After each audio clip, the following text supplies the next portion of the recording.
சரி. சிலப்பதிகார சிந்தனைகளை செவிமடுக்கக்கூடிய தமிழ் உள்ளங்கள் அனைவருக்கும் என்னுடைய வணக்கம். இந்த காப்பியம் சரியாக தமிழிலே கூறினால் தொடர்நிலை செய்யுள். அதுதான் தொல்காப்பியர் காப்பியம் என்பதற்கு சொல்லுகின்ற பெயர். அது தொடர்நிலை செய்யுள் என்று அவர் சொல்லுகிறார். 30 காதைகளால் அமைந்த ஒரு தொடர்நிலை செய்யுள் இது. ஏனை 4 காப்பியங்களுக்கும் தொடர்நிலை செய்யுட்களுக்கும் இல்லாத ஒரு சிறப்பு சிலப்பதிகாரத்திற்கு இருக்கிறது என்பதனை தொடக்கத்திலிருந்து நாம் பார்த்து கொண்டு வருகிறோம்.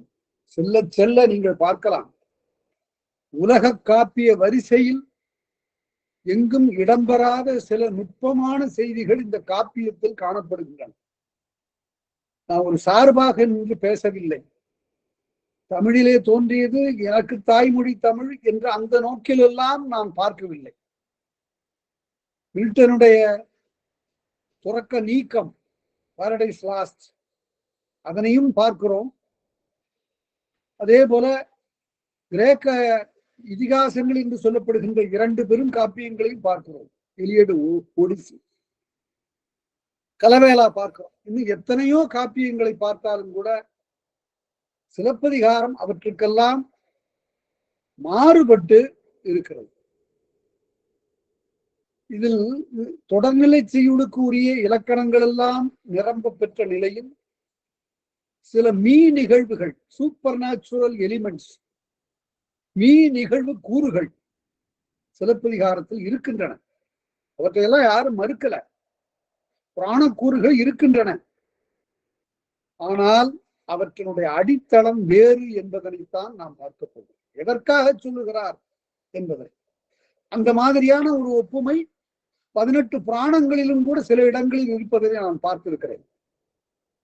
தமிழில் 18 புராணங்கள் மொழிபெயர்க்கப்பட்டிருக்கின்றன. ஸ்லோகங்களாகவும் சூத்திரங்களாகவும் இருக்கக்கூடிய 18 புராணங்களை தமிழில் மொழிபெயர்த்திருக்கிறார் பல ஆண்டுகளுக்கு முன். நான் 18 புராணங்களையும் படித்த நிலையில் அவற்றிலிருந்து சில ஒப்புமைகளை நான் பார்க்கிறேன். சிலப்பதிகாரம் அந்த புராண கதைகளை சொல்லுவதில் வேறுபட்ட ஒரு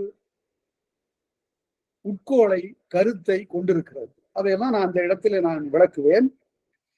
பெரும்பாலும் சங்க இலக்கிய சாயம் சிலப்பதிகாரத்தில் மிகுதியாக இருக்கிறது. அதைத்தான் இப்போது பார்க்க போகிறோம். கோவலன் கூறுமோர் குறியா கட்டுரை. அது என்ன குறியா கட்டுரை என்றால், இதுவரையில் அவன் உள்ளத்திலே கருதி சொல்லாத ஒரு அழகில் ஈடுபட்டு அழகியல் உணர்வாளனாக நின்று பேசுகிறான். இன்னும் சொல்ல போனா ஒரு மயக்கம். கோவலன் ஒரு அருமையான கலைஞன், கலை அழகில் ஈடுபடுகின்ற உள்ளம் படைத்தவன். அது பின்னால காப்பியத்தில் 2 இடங்களில் இளங்கோடிகள் மிக அழகாக காட்டுகிறார். கோவலன் இயல்பில் ஒரு குறை உடையவன். அவனிடத்து ஒழுக்க நெறி என்பது குறைவாகத்தான் இருந்தது. அதை இளங்கோவடிகள் எப்படி சொல்லுகிறார்னு பார்ப்போம். நகர நம்பியர் திரிதரும் அருகில், அந்த காலத்து செல்வ இளைஞர்கள் எல்லாம் பூம்புகாரனுடைய கடை தெருக்களிலே திரிவார்கள். கோவலன் அப்படி திரிந்தான் என்று சொல்லவில்லை இளங்கோவடிகள். எப்படி சொல்லுகிறார்? தென்றல் கோவலன் போல திரிந்தது. இது மாதிரி வேற எந்த நூலையும் சொல்லப்படல. குன்றா கொள்கை கோவலன் என்று சொல்ல போகிறார். பின்னால அதற்கு காரணம் இருக்கிறது. தன்னுடைய தவறை உணரக்கூடிய ஒரு மனிதனாக சித்தரிக்கப்படுகிற போது குன்றா கொள்கை கோவலன் என்று கூறுகிறார். தென்றல் கோவலன் போல திரிந்தது என்று சொல்லுகிற போது மிக குறிப்பாக அவனுடைய நடத்தை நயமின்மையினை அழகாக சொன்னார். அந்த சங்க சாயல் இதுல இருக்கிறது என்று நான் சொன்னேன். இந்த அடியிலிருந்து நாம் இப்போது தொடங்குகிறோம். 28வது அடி வரி என்று சொல்லக்கூடாது என்று நான் முன்பே சொல்லியிருக்கிறேன். அது உரைநடைக்கு செய்யுள்ள வருகிற போது அடி என்று சொல்ல வேண்டும். 28வது அடியில பாத்தீங்கன்னா, சுரும்புட கிடந்த நரும்பும் சேக்கை எல்லாம் அப்படியே சங்க இலக்கிய சொற்கள். சேக்கை புறநானூற்றுல வரும். சேக்கை என்றால் தங்கும் இடம், கூடு என்றெல்லாம் பொருள். பறவைக்கு சேக்கை எது என்றால் அதனுடைய கூடு. இந்த இடத்தில் சேக்கை என்பது படுக்கை, அவர்கள் தங்கும் இடம், அவர்கள் வதிகின்ற இடம், அவர்கள் இன்பம் துய்க்கின்ற இடம் என்றெல்லாம் சேக்கை என்பதற்கு பொருள். சுரும்பு உணக்கிடந்த, அதாவது இதுக்கெல்லாம் பொருளும் இலக்கண மரபும் சொல்லிக் கொண்டே போனால் காலம் மிக நீளம். உணக்கிடந்தங்கிறார் பாருங்க. உணக்கிடந்தங்கிறதுல செய என்ற வாய்பாட்டு வினையச்சம், செய்யன்னு கூட சொல்லக்கூடாது, செய என்னும் வாய்பாட்டு வினையச்சம். தொல்காப்பியர் சொல்லுகிறார் வினையச்சம் 9 வாய்பாடுகளை உடையது. செய, செய்யும், செயற்கு, செயற்கென என்றெல்லாம் தொடங்கி 9 வினையச்சங்களை காட்டுகிறார். அதுல இந்த செய என்பது இன்றும் வழக்கிலே இருக்கின்ற, எத்தனை ஆண்டுகளா, 3000 ஆண்டுகளா வழக்கில் இருக்கிற ஒரு வினையச்சம். செய, செய்ய, செய்ய என்பதனுடைய இடைக்குறை விகாரம் செய்ய என்பது செய என்று நின்றது. சுரும்புண கிடந்த, சுரும்பு உண்ணுமாறு நான் முன்பே சொல்லியிருக்கிறேன். சுரும்பு என்பது தேனீக்கள்ல ஒரு வகை என்று. சுரும்புண கிடந்த நறும்பும் சேக்கை, கட்டில்ல இருக்கக்கூடிய மெத்தென்ற அந்த படுக்கையில் மலர்கள் விரிந்து கிடக்கின்றன. அது மலர் வாய் நெகிழ்ந்து இருக்கிறது. அதாவது அன்றைக்கு பூத்த பூக்கள் அவையெல்லாம். இதுல என்ன சிறப்பு, இதனை இப்படி நீட்டிக்கொண்டு போகிறாய் என்று கேட்கலாம். சுரும்புண கிடந்த நறும்பும் சேக்கை என்றால் அது ஒரு உள்ளுரை இருக்கிறது. உரையாசிரியர் சொல்லாததுனால நான் சொல்லித்தர ஆகணும். சுரும்புண கிடந்த நறும்பும் சேக்கை என்பது ஓர் உள்ளுரை உடையது. அதாவது இந்த இடத்துல சுரும்பு என்பது கோவலனை குறித்தது, சேக்கையில் இருக்கின்ற மலர் என்பது கண்ணகியை குறித்தது.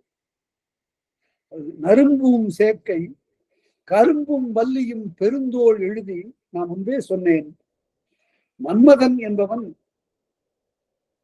உருவிலாளன் என்று இளங்கோடிகள் சொல்லுவார். அது புராணத்திலிருந்து பெறப்பட்ட கருத்து. மன்மதனுக்கு உருவம் இல்லாமல் போய்விட்டது. ஏனென்றால் அவனுடைய குறும்பை சிவன்பாலேயே கொண்டு போய் செலுத்த முனைந்தான். உடனே சிவன் அவனை சபித்தார். அவனை சூழிட்டு நீ உருவில்லாமல் போக என்றார். உடனே அவன் அடி வீழ்ந்து இறைஞ்சான். அதற்கு பிறகு உன்னுடைய காதல் மனைவி ரதியினுடைய கண்ணுக்கு மட்டும் உன்னுடைய உருவம் விளங்கும், மற்றவர்களுக்கு உன் உருவம் தெரியாது போ என்று சொல்லிவிட்டார். அதனால அவன் உருவிலாளன் என்று சொல்லப்படுவான். அந்த உருவிலாளனாகிய மன்மதன் கருவேள் என்றும் சொல்லப்படுவான். அவன் நிறம் கருப்பு. அது என்ன கருப்பு, இதெல்லாம் ஒரு உள்ளுரை உடையது. அவன் இருள வருகிறான், இரவு நேரத்தில் வருவான். அதனால அவனுக்கு கருவேள் என்று பெயர். அதற்கு நேர் மாறானவர் செவ்வேள், அவர் முருகன். முருகனுக்கு செவ்வேள் என்ற பெயரும் மன்மதனுக்கு கருவேள் என்ற பெயரும் உண்டு. கரும்பும் வள்ளியும் பெருந்தோள் எழுதி கையிலே ஏந்தி இருக்கிறதில் கரும்பு வில், அதற்கு நான் சுரும்பு. இந்த தேனீக்களுடைய வரிசை அப்படியே வில்லினுடைய நானாக வரிசையாக கோலமிடுகிறது. அம்பு எது என்றால் அரும்பு. கரும்பு வில், அரும்பு கணை, சுரும்பு நான். இதுதான் மன்மதனுடைய படைக்கலங்கள். அந்த அவற்றை அப்படியே கண்ணகியினுடைய மார்பில் தொய்யிலாக, தோளிலும் மார்பிலுமாக தொய்யிலாக எழுதப்பட்டிருக்கிறது. அது முதிர்கடல் ஞாலம் முழுவதும் விளக்கும் கதிரொருங்கிருந்த காட்சி போல. இந்த மாதிரியான ஓமைகள் இந்த இடத்துல சொல்லுவதற்கு ஒரு காரணம் இருக்கிறது. மிகச்சிறந்த ஓமைகளை சங்க இலக்கியத்திலும் திருக்குறளிலும் சிலப்பதிகாரத்திலும் பார்க்கலாம். இந்த ஊமைக்குள்ள இலக்கணத்தை தொல்காப்பியர் ஓமையில சொன்னார். அவற்றை ரொம்ப ஆழ்ந்து படிக்க வேண்டும். ஓமையில சொல்லியிருக்கிற செய்திகள்லாம் ஓமை, உருவகம் ஆகியவற்றை எல்லாம் வேற்று பொருள் வைப்பு அணி முதலான பல வகையான அணிகளையும் ஓமை என்ற அந்த ஓர் அணியையும் எல்லாம் வடமொழியிலிருந்து பெறப்பட்டவை என்று சொல்லுகிற போது உண்மையில் உள்ளம் நடுங்குகிறது. அப்படிப்பட்ட நூல்களை எல்லாம் பார்த்து படிக்கும் போது இப்படி ஒரு சார்பு மனம் எதற்காக, இதனால் என்ன விளை ஒன்று. தொல்காப்பியம் என்பது முழுக்க முழுக்க தமிழ் நிலத்தில் விளைந்த, தமிழ் பண்பாட்டில் விளைந்த ஒரு இலக்கணம். அது எதிலிருந்து சாரத்தை பெற்றது என்றால் எண்ணிறந்த பற்பல தமிழ் இலக்கிய நூல்களில் இருந்து. ஏனென்றால் எள்ளி நின்று எடுபடும் எண்ணெய் போல இலக்கியத்தினின்று எடுபடும் இலக்கணம். அந்த அடிப்படையில ஏராளமான நூல்கள் இருந்தன என்பதனை நாம் தொல்காப்பியத்தின் வழியாகவே அறிந்து கொள்கிறோம் என்று புலவர் கூறுவர் என்ற அந்த தொடரே 45 இடங்களில் சொல்லப்படுகிறது. யாப்பரி புலவர், முந்தேர்ச்சி புலவர் என்றெல்லாம் அவர் பேசுகிறார். அதனால முதிர்கடல் ஞானம் முழுவதும் விளக்கும், கடல் சூழ்ந்த இந்த உலகத்தை முழுவதுமாக தம்முடைய ஒளியினால் விளக்குகின்ற கதிர் ஒருங்கிருந்த காட்சி போல, அதாவது நிலவும் கதிரும் சூரியனும் நிலவும் சூரியனும் ஒன்றாக இருந்தது போல கண்ணையும் கோவலனும் இருந்தார். இது என்ன உவமை? இது இல்பொருள் உவமை. இப்படி இருப்பதில்லை. ஏனென்றால் நிலவு மேற்கில் எழுகிறது, கதிர் கிழக்கில் எழுகிறது, கதிர் வீழ்ந்த பிறகு நிலவு எழுகிறது.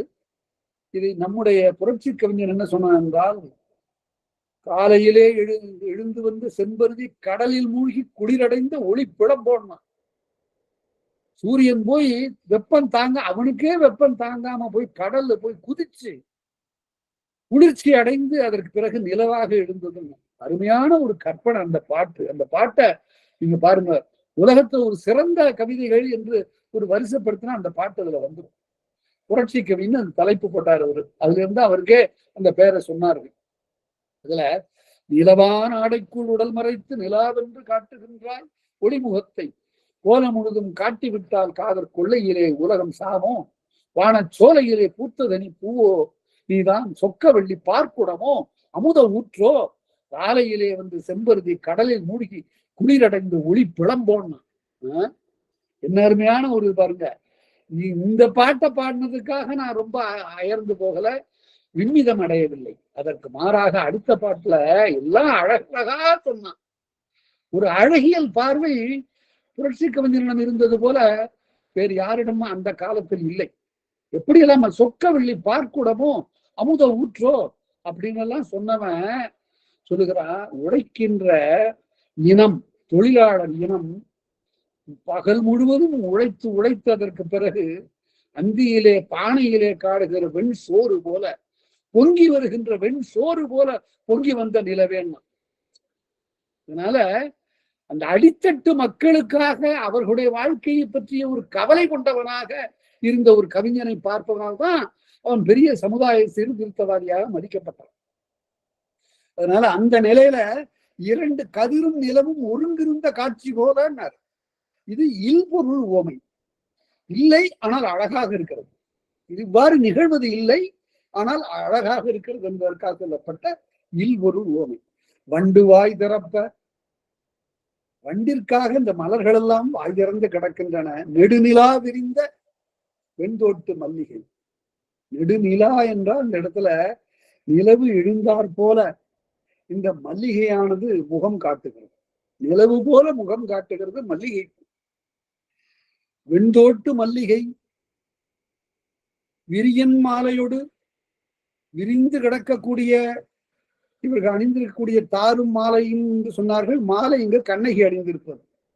விரியன் மாலையோடு கடுநீர் பிணையல் முழுநெறி பிறள செங்கிழி நீர் பூவும் பிற பூக்களுமாக தொடுக்கப்பட்ட பிணையல், இரண்டாக தொடுக்கப்பட்ட மாலை, முழு நெறி பிறள அது மயங்க, இந்த பூக்கள் ஒன்றை ஒன்று சேர்ந்து மயங்க, தாரும் மாலையும் மயங்கி கையற்று கோவலன் அணிந்த தாரும் கண்ணகி அணிந்த மாலையும் ஒன்றாக கலந்தன என்று ஓர் உள்ளுரை நெறிப்பட ஓமை காட்டினார்.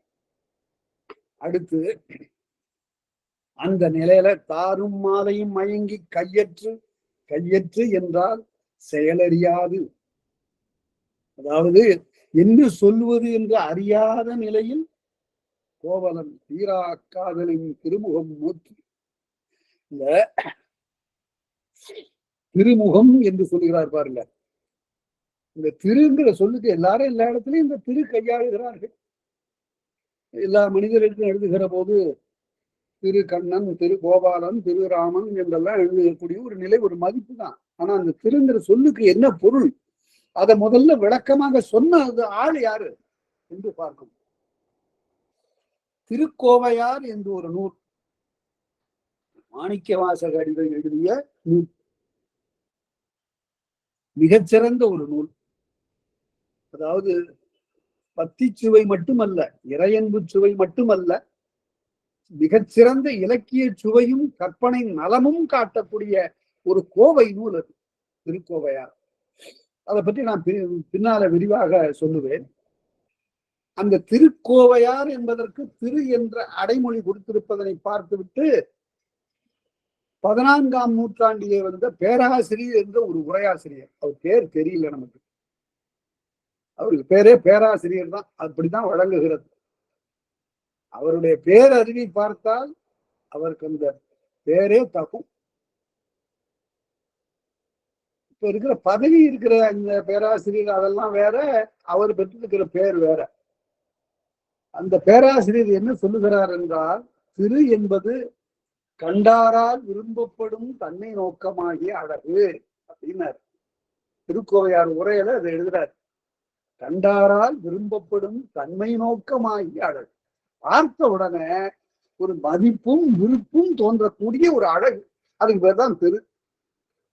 அதனால திரு என்றால் வடமொழியினுடைய அடிப்படையில பார்த்தா இலக்குமி, திருமகள், செல்வம் என்று பொருள். அதை மாற்றி அவர் எழுதினார், கண்டாரால் விரும்பப்படும் தன்மை நோக்கமாகிய அழகு என்று எழுதினார். தனது தீராக்காதலின் திருமுகம் நோக்கி,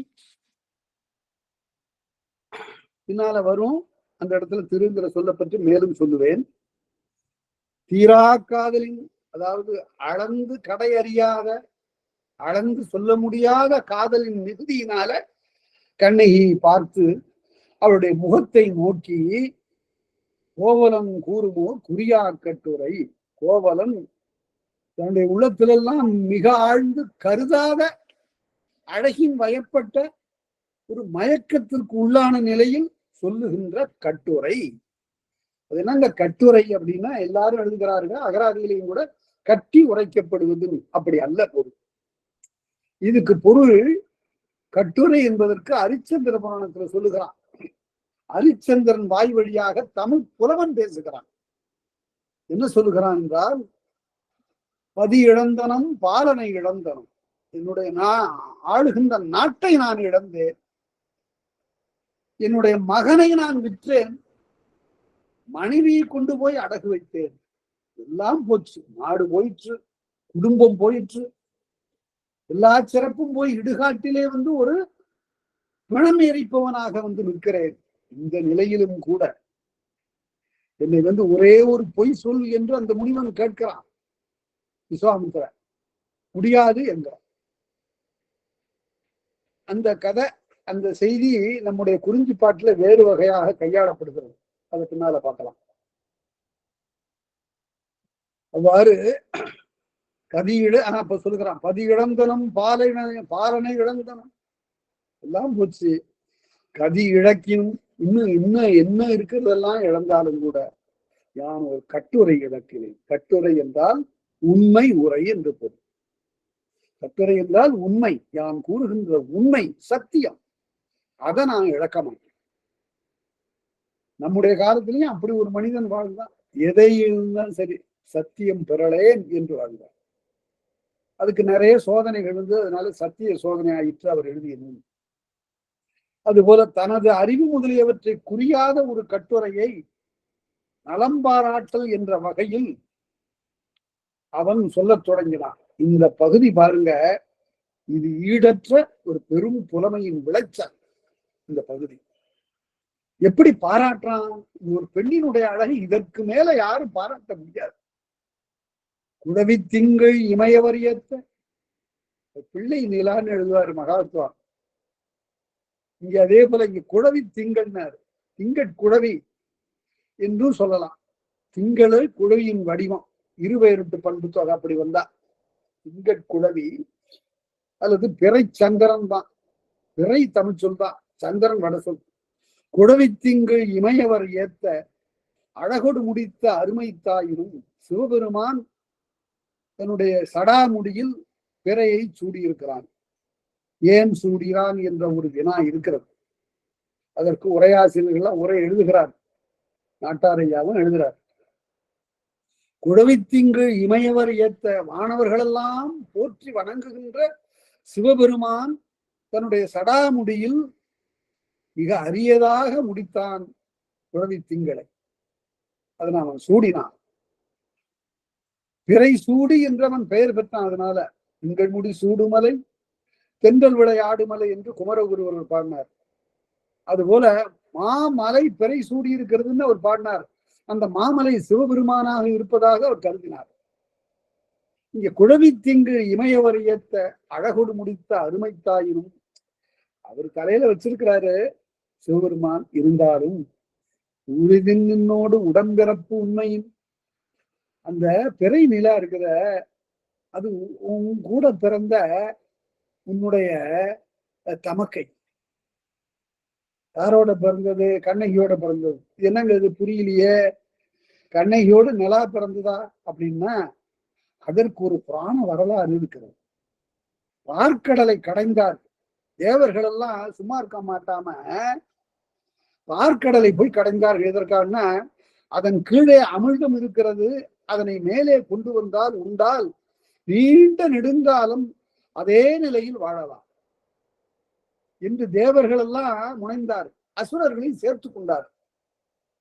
ஆக மந்திரமலையை மத்தாக போட்டு வாசுகி என்ற பெரும்பாம்பை கயிறாக கொண்டு ரெண்டு பக்கம், ஒரு பக்கத்துல அசுரர்கள் இன்னொரு பக்கத்துல தேவர்கள் கடைந்தார்களாம். இது விஷ்ணு புராணத்துல சொல்லப்படக்கூடிய செய்தி. அப்படி கடையும் போது முதல்ல வந்தது நஞ்சு. ஐயோ என்று எல்லாரும் அஞ்சு ஓடுகிற போது சிவபெருமான் அதனை எடுத்து அவன் உண்டான். அது கழுத்தில் இறங்குகிற போது மனைவி பார்வதி அஞ்சு அவனுடைய கழுத்தை பற்ற அது அங்கேயே தேங்கி நீலகண்டன் என்ற பெயர் வருமாறு அவன் நிலைமை ஆயிற்று. இது ஒரு புராணம். அதுல முதல்ல வந்தது நஞ்சு. அடுத்து வந்தது என்னவென்றால் திருமகள் வருகிறாள். அதிலிருந்து உடனே இவ்வளவு அழகான ஒரு பெண்ணாக இருக்கிறாளே என்று அந்த இலக்குமியை திருமால் தனக்குரியவளாக ஆக்கி கொள்கிறார். இப்படி ஒவ்வொன்றா ஒவ்வொரு பொருளா வருது. அந்த திரு வந்தாலே அந்த திருதான் இந்த கண்ணகி. அந்த திருவனை அடுத்து வருகிறது இந்த பிறை நிலா. பார்க்கடல்ல இருந்து எழுந்து வருகிறது. அதனால திருமகளாக நீ ஒரு பிறவியிலே இருந்தாய் அல்லவா அம்மா, உன்னோடு உடன் பிறந்தது இந்த பிறை அந்த கடல்ல இருந்து வந்தது. அதனால அந்த உரிமையை பற்றி சிவபெருமான் என்ன பண்ணா, ஓஹோ நீங்க ரெண்டு பேரும் உடன் பிறந்தவர்கள் அல்லவா, அதனால கண்ணகியே நீ இந்த பிறையை நீ வைத்துக்கொள் என்று உனக்கு நெற்றியாக அளித்தான். ஒன்னும் இல்லை. அதாவது கண்ணகியினுடைய நெற்றி பிறை நிலா போல இருக்கிறதுங்கிறத ஒரு புராண கருத்தோட சேர்த்து மையமாக வைத்து சொல்லுகிறான்.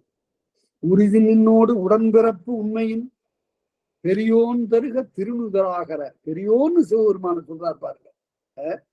இளங்கோவடிகள் சமணர் என்று சொல்லுகிறார்கள்.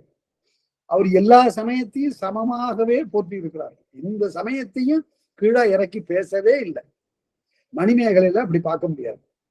சீத்தலை சாத்தனார் பௌத்த சார்புடையவர். மற்ற சமயங்களை அவர் சமமாக கருதவில்லை.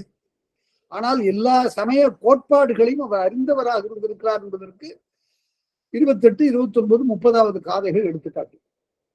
இங்க இவர் பெரியோன் தருக திருவுதலாக அந்த சிவபெருமான் உனக்கு தன்னுடைய முடியிலே அணிந்திருக்கூடிய பிறையை உனக்கு நெற்றியாக தருவானாக அப்படின்னு சொல்றார். நீ பெரியோர் திருநுதலாக தர கடமைப்பாடு உடையவன், அதனால்தான் நீ பெற்றிருக்கிறாய். அது அந்த பிறை நின்னோடு உடன்பிறப்பு உண்மைன்னு எழுதுவார் அடியார்கொண்டார். அடுத்து அடையார் முனையகத்து, அப்ப நெற்றி பிறை போல இருக்குதுன்னு சொல்லியாச்சு. அடுத்தபடி அடையார் முனையகத்து அமர் மேம்படுனருக்கு, அமர் என்றால் போர், போரிலே ஈடுபடக்கூடிய அவர்களுக்கு அடையாமுனையகத்து அமர் மேம்படுனருக்கு, போர் செய்கின்றவர்களுக்கு, அடையார் என்றால் பகைவர், நம்மை அடையாதவர்கள், அடையார் முனையகத்து அமர் மேம்படுனருக்கு படை வழங்குவது ஒரு பண்பு உண்டாகலை. வீரம் செறிந்த ஒரு வீரனுக்கு படையை எடுத்து கொடுத்தல் ஒரு வேந்தன் அல்லது தலைவனுடைய கடமை. அதற்கு பெயர் கருவி வழங்குதல், படை வழங்குதல் என்று சொல்லப்படும்.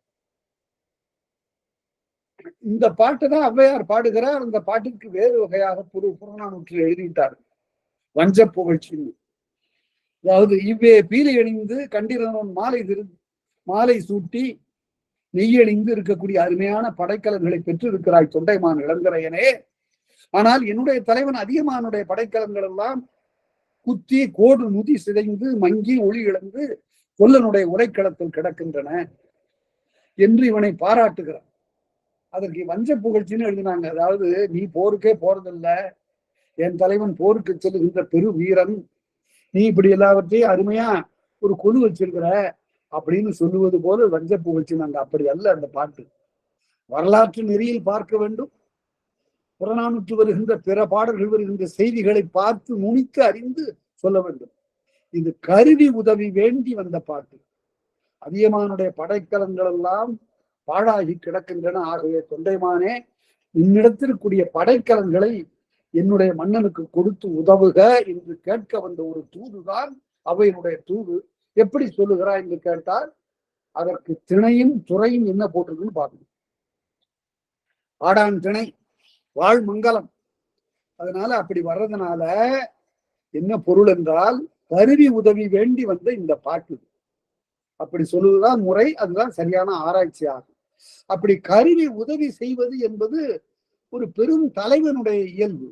அந்த வகையில பண்பு, அந்த பண்பு உலகத்தில் உண்டு ஆதலால் உருவிலாளன் ஒரு பெரும் கருப்பு வில், உருவமற்ற மன்மதன் ஒரு பெரிய கருப்பு வில்லை தன்னுடைய கையிலே இருக்கிற கரும்பு வில்லை ரெண்டா ஒடிச்சான். ஒடித்து இரு கரும் புருவமாக ஈக்க, உனக்கு 2 புருவங்களாக அவன் கொடுப்பானாக. ஆக நெற்றிக்கு கீழே வந்துதான் புருவங்களை பற்றி சொல்லுகிறான். மன்மதனுடைய கருப்பை 2 பகுதியாக ஒடித்து புருவங்களாக ஆக்கியது உருவிலாளம். அடுத்தது மூவா மருந்தின் முன்னர் தோன்றுதலின் அருமையான ஒரு தொடர். மூவா மருந்துன்னு இலக்கணம் என்ன? மூவான்னா மூப்பு அடையாதன்னு பொருள். மூப்பு இல்லாத, மூப்பை அடையாத, முதுமை எய்தாத என்று பொருள். இந்த முதுமையை பற்றி ஒரு பாட்டு இருக்கு புறநானூற்றுல. அந்த பாட்டை நீங்க அதற்கு பிறகு ஓய்வா இருக்கும்போது புரட்டி பாருங்க. அருமையான பாடல். இந்த மாதிரி ஒரு பாடல், தி பாஸ்ட் ரெமினிசன்சஸ், அதாவது திங்கிங் ஆஃப் த பாஸ்ட் ரெமினிசன்சஸ், பழைய நினைவு கூறுதல். ஒரு என்னை போல ஒரு வயதானவன் இருக்கிறான்னு வச்சுங்க, சொந்த ஊருக்கு போகிறான். போகும்போது அவன் குளித்த அந்த குளம் இருக்கிறது, இன்றைக்கு தண்ணீர் நிரம்பி இருக்கிறது. அன்றைக்கு அவன் சிறுவனாக இருந்த போது இந்த குளத்துல கரையில இருக்கக்கூடிய மரத்திலே ஏறி கிளையிலே நின்று அந்த குளத்திலே குதித்து ஆழ அடிவரையில போய் தன்னுடைய நண்பர்களுக்கும் மற்றவர்களுக்கும் காற்றானா. அடிவரையில போய் தொட்டுட்டு வந்தப்பா. அதுக்கு அடையாளம் அங்கிருந்து கொஞ்சம் மணலை அள்ளிட்டு வந்து மேல காட்டுறான். குளித்து மணல் கொண்ட கல்லா இளமை அழிதோதானே ஆண்டுண்டு. இப்ப கரையில நிக்கிறார் இந்த முதியவர். நானும் ஒரு காலத்தில் இப்படித்தான் இந்த குளத்திலே குதித்தேன், மணலை அள்ளி கொண்டு வந்து காட்டினேன், என்னுடைய இளமை போயிற்று. மூப்பு உற்றது. அந்த மூப்பு என்பது ஒரு பெயர் சொல், பருவத்தை குறித்ததோர் பெயர் சொல்.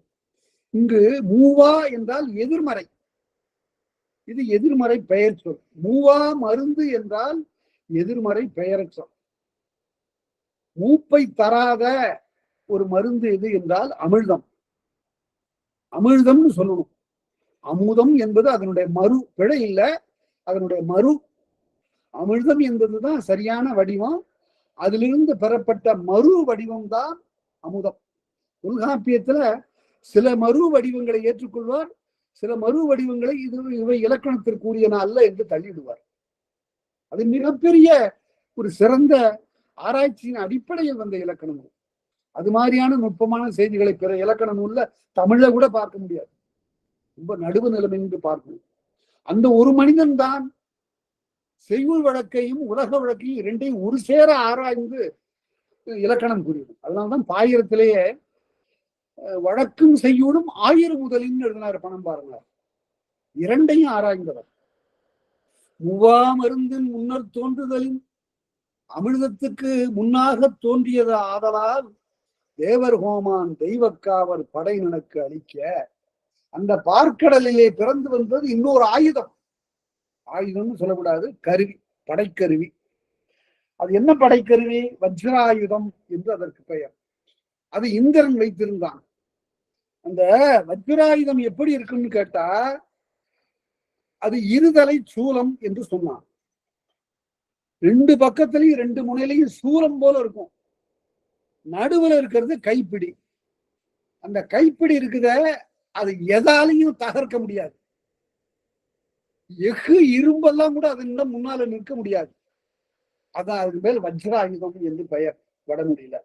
வச்சிர கருவி, வச்சிர படைக்கருவி என்று தமிழ் அதனை சொல்லுங்க. அந்த வச்சிர கருவியை இந்திரன் என்ன செய்தான்? உனக்கு இடையாக தந்தான்.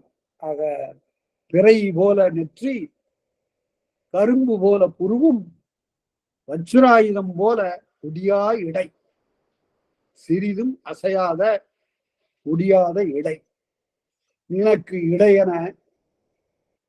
ஆக அமிர்தத்துக்கு நீ முன்பிறந்தாய் என்று அந்த தங்கை முறை தமக்கை முறையெல்லாம் வரிசையா சொல்லிட்டே வர்றார். அடுத்தது அடுத்த கொடை. இவங்கெல்லாம் கொடுக்க வேண்டிய கடமைப்பாடு இருந்தது. நீ கூட பிறந்தா, இதனால இதெல்லாம் கொடுத்துட்டாங்க. பார்க்கடல்ல நீயும் பிறந்து வந்தாய் திருமகளாக. வஜ்ராயுதம் அங்கு தோன்றியது, மன்னனுடைய கரும்புவில், இதெல்லாம் உனக்கும் கொடுக்கறதுக்கு ஒரு தொடர்பு இருக்கு. ஆனால் அறுமுக ஒருவன், ஆறு முகங்களை உடைய முருகப்பெருமான் பெருமுறை இன்றியும் உனக்கு தர வேண்டிய கடப்பாடு எதுவும் அவனுக்கு இல்லை. அறுமுக ஒருவன் பெருமுறை இன்றியும் இருமுறை காணும் இயல்பினின் அன்றே. ஆனால் அவன் ஏன் உனக்கு தன்னுடைய வேலை இரண்டு கண்களாக கொடுத்தான் என்றால், நான் நல்லா இருக்கிறது பிடிக்கல. அதாவது என்னை வீழ்த்துவதற்கு உன்னிடம் ஒரு படைக்கலம் கொடுக்க வேண்டும் என்று ஆர்வம் நினைத்தான் போதும். அதனால அவனுடைய வேலை இரண்டு கண்களாக உனக்கு கொடுத்துட்டான். நீ அப்படி கண்ணால் சற்று சாய்த்து பார்த்தால் நான் அப்படியே விழுந்து விடுகிறேன். அதனால அவன் உனக்கு கொடுக்க வேண்டும் என்று கடமைப்பாடு இல்லை. ஆனால் அருமோ ஒருவன் என்னை வீழ்த்த வேண்டும் என்று நினைத்தான். இருமுறை காணும் இயல்பினி, என்னை இவ்வாறு தோல்வி உரை செய்ய வேண்டும் என்று இந்த கருத்து அப்படியே திருக்குறள் இருந்து பெறப்பட்டது. ஒண்ணுதற்கோ உடைந்தது ஞாட்டினுள் நன்னாருக்கும் உட்குமின் பீடு. பகைவர்களுக்கெல்லாம் அஞ்சாது நேர் நின்று புறக்கூடிய பேராண்மை, இந்த ஒரு பார்வை, இந்த அழகிய நெற்றி, இதற்கு வீழ்ந்து விட்டதேங்கிறான் காமத்துப்பாலின் தலைவர். அதே கருத்தை தான் இங்கு சொல்லுகிறார். அவ்வாறு உன்னுடைய கண்களுக்கு அத்தகைய பெரிய பேராற்றல் உண்டு. ஏனென்றால் ஆறுமுகனுடைய ஒரு வேலை இரண்டாக பகுத்து உனக்கு இரண்டு கண்களாக ஆக்கி தந்திருக்கிறான். எல்லாமே இல்பொருள் உண்மைதான். அதுக்கு உரை எழுதுகின்ற போது எழுதுறாங்க, யான் இறந்து விடுவதை தான் காண வேண்டும் என்பதற்காக ஆறுமுகன் இந்த வில்லை, இந்த அம்பை, தன்னுடைய வேலை இரண்டு கண்களாக உனக்கு தந்தான். அதாவது இந்த கண்ணால அவள் பார்க்க வேண்டும், நீ வருந்த வேண்டும், உன்னுடைய உயிர் நோக வேண்டும் என்பதற்காக நான் தந்தேன் என்று சொல்லுவது போல இருந்தான். இந்த கருத்து கூட சங்க இலக்கியத்துல ஆறலை கல்வரு படைவிட அருளின் மாறுதலை பெயர்க்கும் அருவின் பாலை அப்படின்னு பேசுவார் புறநூறாற்றுப்படையில. இந்த கல்வர்கள் கொடியவர்கள், பாலைவனத்திலே இருக்கக்கூடிய கல்வர்கள் மிக கொடியவர்கள். அங்கு விளைகின்ற பொருள் எதுவும் இல்லாத நிலையில் மடியிலே பொருளை கொண்டு வரக்கூடிய வழிச்செல்வோர் இருக்கிறார்களே, அவர்களுடைய மார்பே நிலமாக, தங்களுடைய அம்பே ஏறாக கொண்டு உழுது அவர்களுடைய மடியில் இருக்கக்கூடிய பொருளே விளைபொருளாக பெறக்கூடிய கொடுமை உடையவர்கள் அந்த எயினர்கள். அவங்க என்ன செய்வாங்களாம், அங்கிருந்து ஒருத்தன், ஐயா என்னை ஒன்று செய்து விடாதீர்கள் என்று கைகுவித்து வணங்கி வருகிற போது, போயா போ அப்படின்னு விட்டுருவாங்களாம். விட்டு கொஞ்ச தூரம் போன போது அம்பு செலுத்துவானாம். துள்ளுணர் காண்மார் தொடர்ந்து உயிர் ஒவ்வொரு. அவன் துள்ளி சாகிறத பார்த்து இவன் ரொம்ப மகிழ்ச்சி அடையான். முதல்ல அருள் செய்வது போல போக விட்டு பிறகு விளையாட்டா அந்த அம்பு அவனுடைய மேலே செலுத்தி அவன் துள்ளுவதனை பார்த்து விட்டு மகிழ்கிறார். அதுபோல அருமுகனும் மகிழ்வதற்காக அளித்தானோ என்று சொல்லி இந்த இடத்துல அடுத்தது மாயிரும் பீலி மணி நிற மங்கை நின் சாயற்கடைந்து தங்கான் அடையவும். அதாவது மாயிரும் பீலி, மா என்பது பெரிய என்று பொருள், இரும் என்றால் கரிய. இந்த இடத்துல ரெண்டுமே நீளமான கரிய என்ற பொருளை தரக்கூடிய சொற்கள். அதனால ஒரு பொருள் பன்மொழி. மாயிரும் பீலி, நீல நிறம் அடர்ந்த பீலியை உடைய மணி நிற மங்கை, நீல நிறத்தை உடைய மங்கை. இந்த ஒரு சொல்லுலதான் தமிழ்ல இந்த இரண்டு எழுத்துக்களும் சேர்ந்தார் போல மெல்லெழுத்து வரும். மற்ற இடத்துல வந்ததுன்னா அது தமிழ் சொல் இல்லை. அஞ்ஞானம் விஞ்ஞானம் எல்லாம் வரும், அவையெல்லாம் தமிழ் சொற்கள் இல்லை. மாயிரும் பீலி மணி நிற மங்கை, இந்த மயில் என்ன செய்தது? நீ சாயற்கு இடைந்து உன்னுடைய தோற்றத்துக்கு தோற்று போய். இந்த இடத்துல ரொம்ப நுணுக்கமா பார்க்கலாம், அவ்வளவு இலக்கண சிறப்பு இருக்கிறது தமிழ் மொழிக்கு. மா இரும்னா எகர இகரம் வந்திருக்கு, மா இ அப்படி வருமானு கேட்டா உடன்படுமை அப்படி இந்த இடத்துல வரக்கூடாது. மா விரும்னு தான் வரணும். ஆ என்ற எழுத்தும் ஈ என்ற எழுத்தும் ஒன்னா சேருகிற போது மா விரும்னு வரணும். ஆனால் இங்கே மா இரும் என்று வந்தது. இப்படியும் வரலாம். இதற்கு எடுத்துக்காட்டு என்னவென்றால், இலக்கணம் சொல்லுகிற போது நன்னூல் ஆசிரியர் சொல்லுவார், கோயில் கோவில் அப்படின்னு வரணும். ஆனா வழக்கில் கோயில் இன்னும் வந்தது. அது மாதிரி கோவில் கோயில் என்று வந்தது போல மாவிரு என்பது மாயிரும்னு வந்தது. அவ்வாறு இது அனலாஜிக்கல், ஒரு ஒப்புமையாக்கம். அவ்வாறெல்லாம் வருவது உண்டு. கோயில் போல நின்றது என்ன சிவக சிந்தாமணிக்கு உரை எழுதுகிற போது நச்சினார்க்கினியர் எழுதுறாரு. கோயில் போல மாயிரும் என்பது வந்ததுன்னு அங்க எழுதுறாரு. அண்ணன் அன்னுதால் அன்னம் போன்ற நிறைய நெற்றியினை உடைய பெண்ணே, அன்னமே மின்னடை கழிந்து. அன்னம் என்ன செய்தது?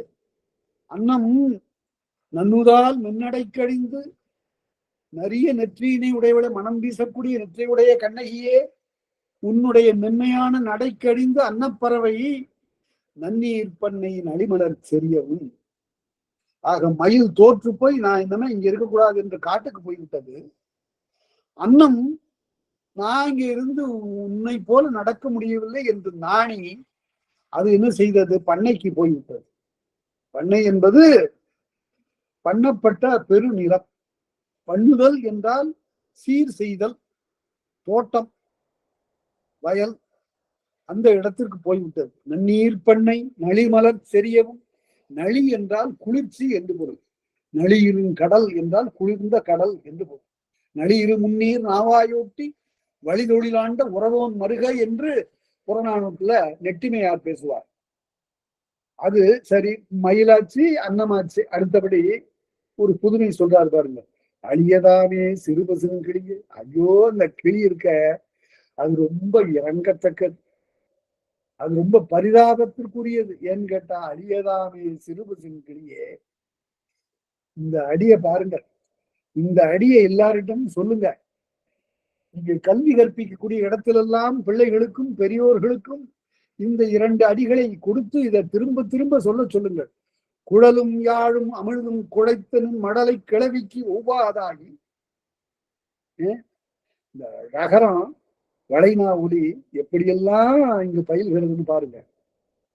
குழலும் யாழும் அமிழ்தும் குழைத்த, குழலையும் யாழையும் சேர்த்து பிசைந்தன்னு என்ன பொருள்? குழலையும் யாழையும் போட்டு பிசைந்தன்னு பொருள் இல்ல. குழல் இசையையும் யாழ் இசையும் ஆகுபெயர். இந்த இடத்துல குழலுங்கிறது ஆகுபெயர், யாழுங்கிறது ஆகுபெயர். அதிலே தோன்றுகிற இசைக்கு ஆகி வந்தன. குடலும் யாழும் அமிழ்தும் குடைத்த அந்த குடலிசையும் யாழிசையும் அமிழ்தத்தையும் ஒன்றாக சேர்த்து குடைத்த நின் மடலை கிளவி. என்னுடைய அருமையான இளம் சொல். அந்த குதலைன்னு பேர் அந்த மடலைக்கு. அந்த குதலை சொல் அந்த கிழவிக்கு வருந்தினவாகியும் அது பார்த்தது. இந்த மாதிரி நாம பேச முடியலையேன்னு வருந்தி அது எங்கேயும் போகல. அன்னம் போனது போல மயில் போனது போல தோற்று போய் ஓடல. நான் இங்கேயே இருந்து உன் கையிலேயே உட்கார்ந்து உன்னுடைய மொழியை கேட்டு கேட்டு நான் பழகி கொள்ளுகிறேன்னு சொல்லிட்டான். மடநடை மாது நின் மலர்க்கையின் நீங்காது. மடப்பம் பொருந்திய இந்த மடம்ங்கிறதுக்கு எல்லாம் தவறா பொருள் சொல்லிட்டு இருக்கிறாங்க. இனிமேல் யாரும் அப்படி சொல்லாமல் நீங்க தான் பார்க்கணும். மடம் என்றால் அறியாமை என்று எழுதிடுவாங்க. அந்த ஒரு சொல் போதாது. கொளுத்த கொண்டு கொண்டது விடாமைன்னு எழுதினாரு இறையனார் கலவியல் உரையில. அது என்னவென்றால் தனக்கென்று ஒரு கருத்து இருந்தாலும் அப்படியே இதை எழுதி வச்சுக்கணும். தனக்கென்று ஒரு பெண்ணுக்கு ஒரு கருத்து இருந்தாலும் பிறர் பெற்றோர் கூறுகின்ற தமக்கு உரியவர் கூறுகின்ற அந்த சொற்களை அப்படியே ஏற்றுக்கொள்ளுகிற, ஆராயாமல் ஏற்றுக்கொள்ளுகிற, தன்னுடைய கருத்தைக்கு இன்றியமையாமை கொடுக்காமல் பணிவின் காரணமாக, அடக்கத்தின் காரணமாக, குடும்ப கடமை காரணமாக பிற எண்ணங்களை ஏற்றுக்கொள்ளுகின்ற நிலை. அதனால தனக்கு அறிவு இருந்தும் அறியாது ஒழுகுதல், அறியாதது போல ஒழுகுதல்னு சொல்லுங்க. இதுக்கு விளக்கம் எங்க இருக்குன்னு கேட்டா நம்ம சங்க இலக்கியத்துல தான் இருக்கு. அதான் அறிவு நன்கு உடைமையும் அறிவு மடம்படுதலும். தொண்டைமான் இளந்திரனை பற்றி சொல்லுகின்ற போது பெரும்பானாற்று படையில சொல்லுகிறான். அவன் பெரிய அறிவாளி எங்க? அறிஞர்களுக்கு மத்தியில. அவன் பெரிய முட்டாள் எங்க? முட்டாள்களுக்கு நடுவுல. அங்க போய் அறிவாளின்னு காட்டா அந்த முட்டாள் என்ன செய்வான்? இவனை முட்டாள்பான். அதனால அவன் எல்லா கோலங்களும் கொள்ளுவான். அதுபோல இந்த பெண்ணும் பெரிய அறிவாளியாக இருந்தாலும் அம்மா சொல்றாங்க நான் கேட்டுதான் ஆகணும், அதுதான் சரி என்று, அதுதான் அதுக்கு பேர் தான் மடம். இந்த இடத்துல இன்னொரு செய்தியை சொல்லுகிறேன். நேற்று முன்னாள் பல்கலைக்கழகத்தில் நடந்த கருத்தரங்கத்தில் கூட நான் அது சொன்ன போது எல்லாருக்கும் மிக வியப்பாக இருந்தது. அறிவற்றவன் என்று எழுதுவதற்கு எப்படி எழுதணும் என்றால் மா அடுத்து எழுத்து தாளம் போடும். மா தா யா இன் மடையன்னு சொல்லுவோம். மடையன்னு சொல்லுவோம். தை போட்டீங்கன்னா என்ன பொருள்னா மடையன்னா சமையற்காரன்னு பொருள். அது நலவன்பால சொல்லுவாரு புகழேந்தி புலவர். அந்த நலனுக்கு முன்னால நலன் சமையற்காரனா போயிருக்கிறான். அவனுக்கு முன்னால இருக்கக்கூடிய அந்த பிள்ளைகளை பார்த்துட்டு ஐயா அழகா இருக்கிறீங்களே, நீங்க யாருடைய பிள்ளைகள் அப்படின்னு கொஞ்சறான். அவங்க உடனே நான் பெரிய அரசன், பெரிய பேரரசன், நலனுடைய பிள்ளைங்க, நீ என்ன சமையற்காரன் அப்படின்னு உடனே அவன் சொல்றான் மன்னர் பெருமை மடையர் அறிவரோ அப்படிங்கிறான். மன்னர்களுடைய பெருமை ஒரு மடையனுக்கு தெரியுமா? யார் அப்பா தந்தையே சொல்றான். அருமையான காட்சி அது. மன்னர் பெருமை மடையர் அறிவரோ. மடையர்னு எழுதுனா மடையன்னு எழுதுனா அறிவு அற்றவன் பொருள் இல்ல, சமையற்காரன் என்று. அறிவற்றவன் என்று எழுதுவதற்கு மா டா யா இன் என்று எழுதணும். அதெல்லாம் புத்தகங்கள்ல இல்ல, இலக்கண நூல்கள்ல இல்ல. அதனால இப்படித்தான் வழி வழியாக சொல்லி வரக்கூடிய ஒரு மரபு இருக்கிறது. அதை அறிந்து கொள்ளுங்கள். அடுத்து நறுமலர் கோவையின் நலம் மடநடை மாதுனின் மலர்க்கையின் நீங்காது. உன்னுடைய கையிலிருந்து நீங்காமல் உடனுறைவு மறி உன்னோடு உடனுறையக்கூடிய அந்த நிலையில் ஒருவா ஆயின, நீங்கா ஆயின. ஒருவா ஆயின அப்படின்னு சொன்னதுனால என்ன தெரிகிறதுன்னு பாருங்க. மேல சிறுபசும் கிளியேன்னு சொல்லப்பட்டது. மேல சிறுபசும் கிளியே என்று சொல்லப்பட்டது. இங்கே ஒருவா ஆயின என்று பன்மை சொல்லப்பட்டது.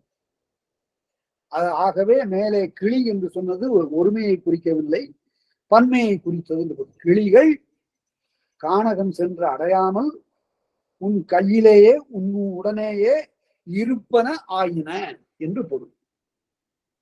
நறுமலர் கோதை நின் அலம்பாராட்டினர் உன்னுடைய கோதைன்னு இருக்கு பாருங்க பேரு, கோதைன்னாவே மாலைன்னு பொருள்.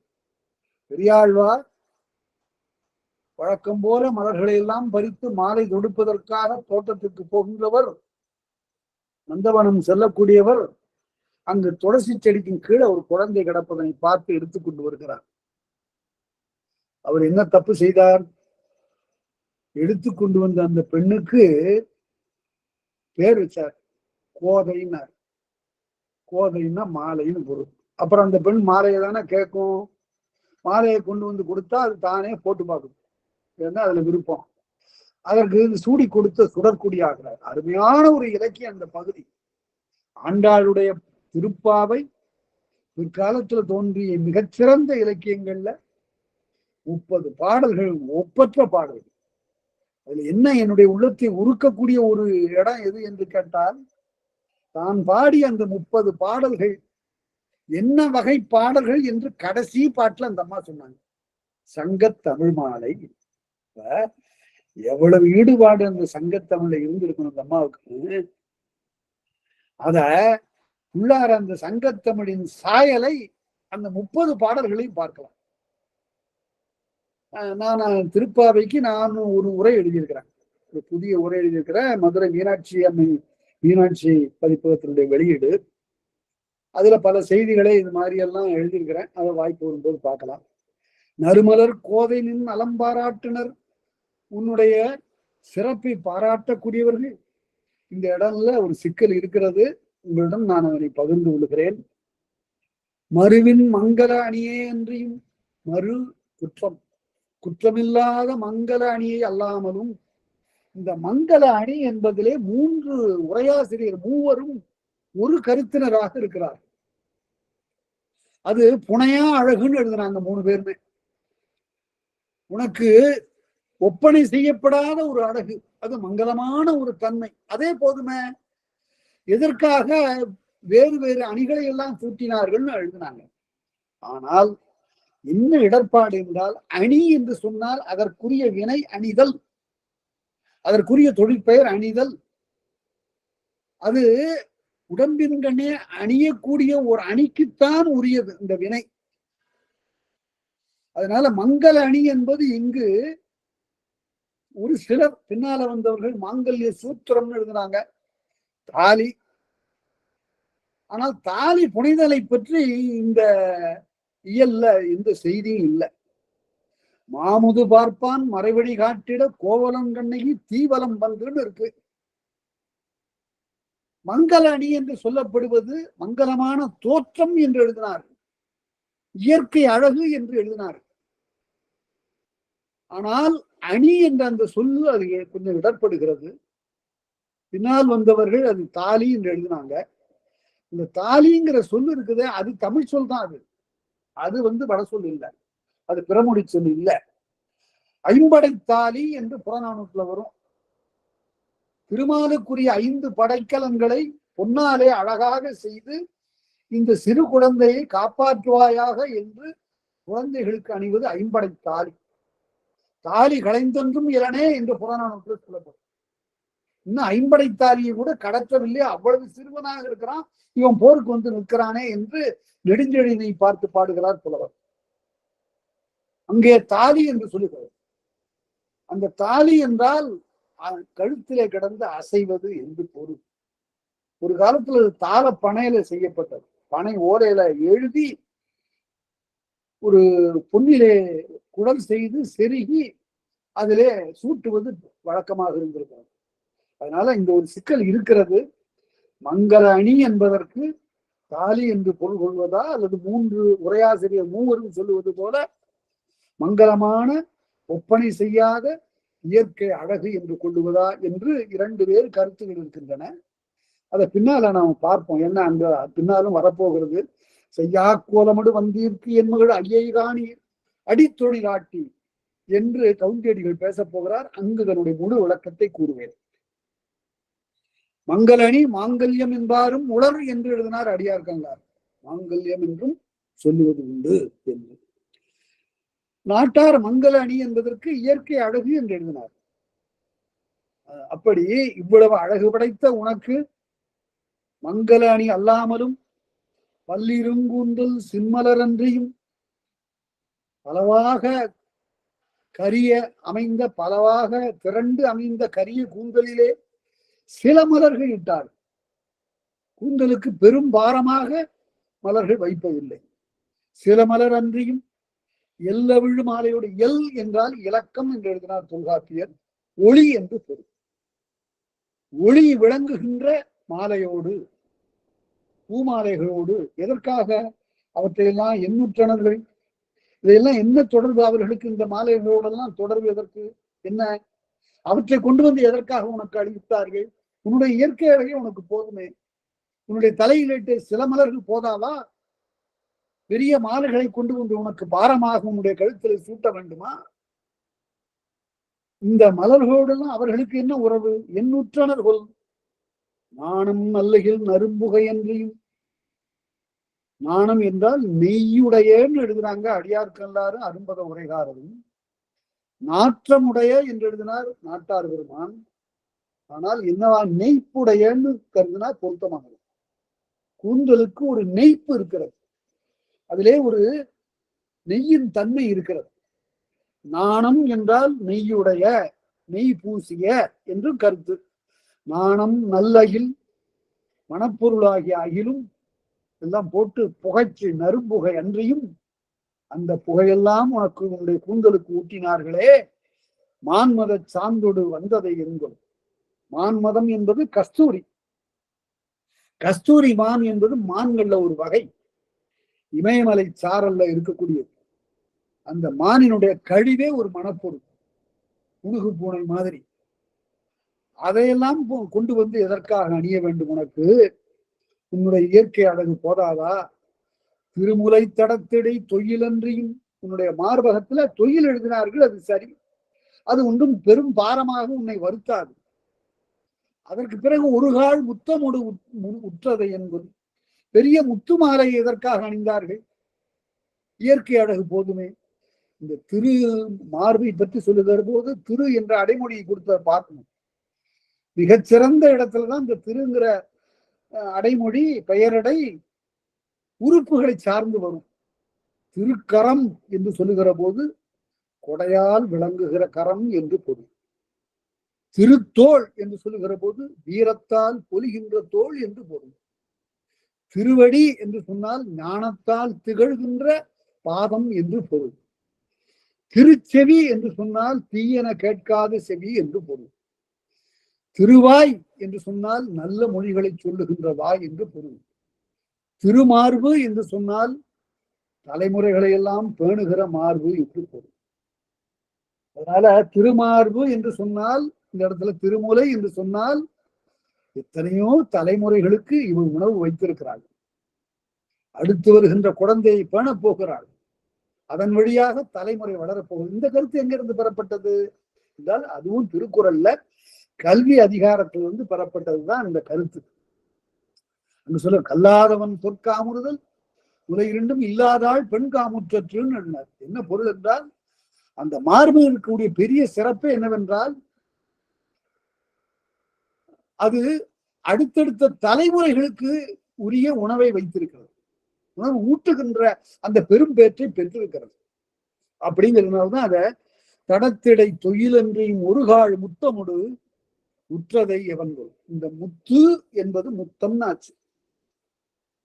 அது ஆகுபெயர். அதே போல முத்தம் என்ற அந்த அம் மிகுதி வர்ற இடத்துல எல்லாம் அளவில் பெரியது சிறந்ததுன்னு பொருள். அம் அழகிய பெரிய என்று பொருள். வேற இடங்கள் வரும்போது அது சாரிய என்று சொல்லப்படும். இந்த இடத்துல விகுதி, பெயருக்குள்ள விகுதி. இலக்கணம் கொஞ்சம் நுட்பமா எல்லாம் பார்த்து கொள்வது நல்லது. ஏன்னா இந்த தலைமுறையில இலக்கணத்தையே காண முடியல கல்வி நிலையங்கள்ல. அதனால நீங்கள்லாம் அதை நன்றாக நுணுக்கமாக மேலும் மேலுமாக கற்று தேர்ந்து தெளிந்து படித்து தெரிந்து கொள்ள வேண்டும். அதற்கு எதை படிக்கிறது அப்படின்னு கேட்டா, ஒரு நூல் நான் சொல்லுகிறேன். இப்ப இலக்கண விளக்கம்னு ஒரு நூல். அந்த காலத்துல அது 50 காசுக்கு விற்ற நூல். முதல் பதிப்புல அது எழுதியவர் ஆறுமுகநாதர். ஆறுமுகநாதர் மிகச்சிறந்த இலக்கண ஆசிரியர். அந்த மறுபதிப்பு இப்ப வந்திருக்கு. அந்த இலக்கண விளக்கம்ங்கிறது அந்த நூல் இப்ப மறுபதிப்பாக வந்திருக்கிறது. ஒரு முறை அதை படியுங்க. மிக எளிமையாக, ஆனால் அதே சமயத்தில் நுணுக்கமான செய்திகளை அவர் சொல்லுவார். அதற்கு மேலும் பயில வேண்டிய செய்திகள் இருக்கின்றன. அதை பின்னால பார்க்கலாம். மாசரு பொன்னே அவன் உடனே பாராட்டுதான். கோவலன் கூறுமோர் குறியா கட்டுரை தொடர்கிறது. இதுவரையில எல்லாம் பாராட்டி உன்னுடைய உறுப்புகளை பாராட்டினான். இதுவரையில நெற்றியை பாராட்டினான், அதே போல அவருடைய கண்களை பாராட்டினான், புருவத்தை பாராட்டினான், மொழியை பாராட்டினான், நடையை பாராட்டினான். எல்லாவற்றையும் பாராட்டி விட்டு அதற்கு பிறகு பொதுவாக மாசரு பொன்னே வலம்புரி முத்தே. இது ஒன்றும் அவ்வளவு எளிமையா அப்படி பொருள் சொல்வதற்குரிய இடம் இல்லை. இது ஏன்னு கேட்டா, பொருள் சொல்ல முடியாம போகுமோன்னு நினைக்கிற இடத்துல 1101வது திருக்குறள் அதற்கு இதுதான் பொருள் என்று காட்டிவிட்டது.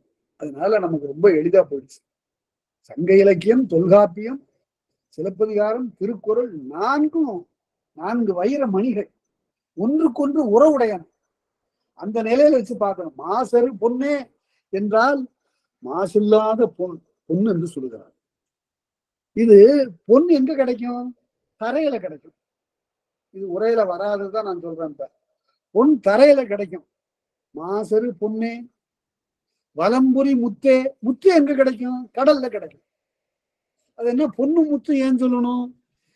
ஒருத்தன் நில வணிகன், ஒருத்தன் கடல் வணிகன். சம்பந்தி 2 பேரும் எப்படி இருக்கிறாங்கன்னு கேட்டா, மாசாத்து வாணிகன் மகனையாகி யாரு? இவன் தரை வணிகன். கோவலன் தரை வணிகனுடைய மகன். கண்ணகி கடல் வணிகனுடைய மகள். இப்ப அவங்க வீட்டுல இந்த பொருள்லாம் இருந்திருக்கும். மாசரு பொன் வலம்புரி முத்து. மாசரு பொன்னே வலம்புரி முத்தே. பொன்ல 4 வகையான பொன் என்று சொல்லுவார். பின்னால ஆடக பொன் என்று ஒன்றை இளங்கோவடிகள் சொல்ல போகிறார். ஆடக பொன் அருவிலை அடித்த அப்படிம்பார். ஆடகம், சாம்புனகம் என்றெல்லாம் பொன்னினுடைய பெருமைகளை ஒவ்வொன்றாக அதனுடைய இயல்புக்கேற்ற சொல்லுவார்கள். அதையும் பார்க்கலாம்.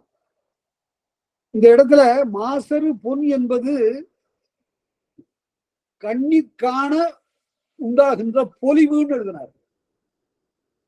பார்க்க அழகு பொன், மஞ்ச மசேர்னு இருக்கு. பார்த்த உடனே பொன்மேனிங்கிறான். அதனால மேனிக்கு அது உவமை. மாசரு பொன் என்பது மேனிக்கு உவமை.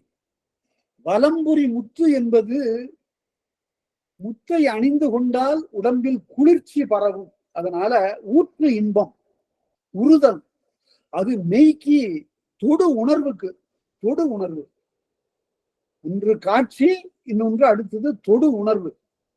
மார்புல கிடக்கிற முத்து அப்படி உடம்புல தோய்கிற போதும் ஒரு இன்பத்தை உண்டாக்குகிறதுனால அது தொடு உணர்வு. காசரு விரை என்பது மனம், மூக்கிற்கு, மோத்தலுக்கு உரியது.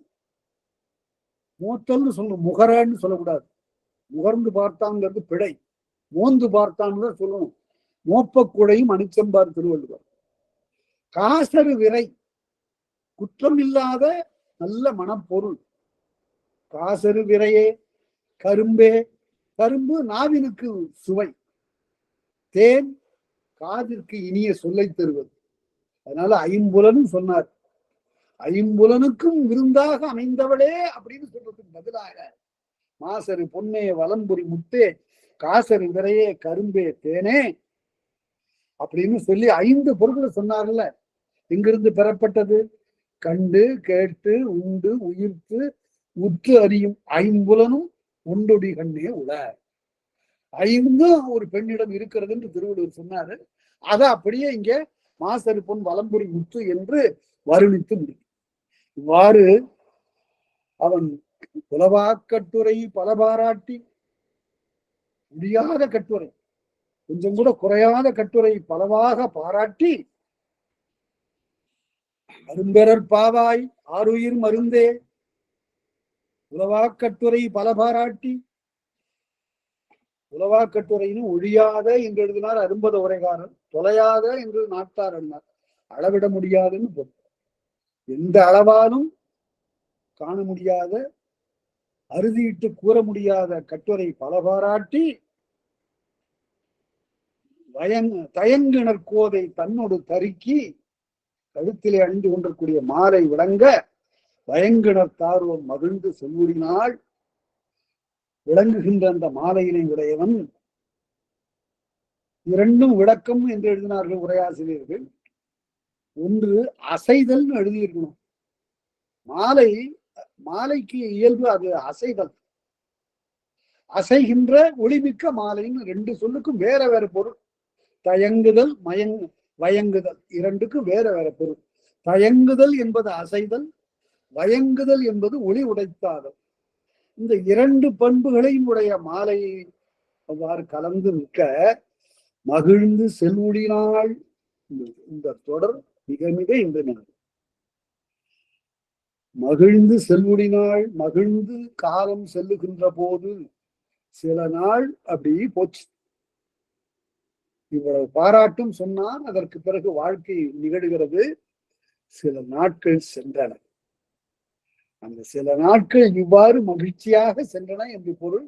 அது பின்னால இன்னும் விரிவாக சொல்ல போகிறார். இந்த இயல்லையே, இந்த காதையிலே விரிவாக சொல்ல போகிறார். அதனை அடுத்த வகுப்புல காணலாம்.